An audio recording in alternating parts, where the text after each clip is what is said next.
Qandli diabet hech qachon birdaniga paydo bo'lmaydi. U yillar davomida yig'ilib paydo bo'ladi.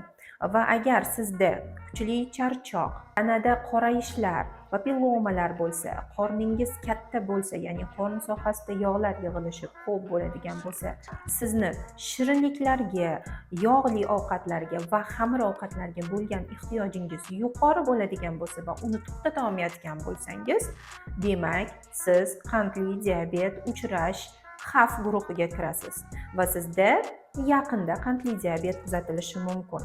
Buni oldini olsa bo'ladi. Buning uchun to'g'ri malakali yordam podxod qilinsa, kerakli dorilar tavsiya berilsa va individual ratsion tuzib berilsa, albatta buni oldini olsa bo'ladi. Men shifokor endokrinolog aynan shu masalalar bilan shug'ullanaman va sizga qandli diabet oldini olishga yordam bera olaman.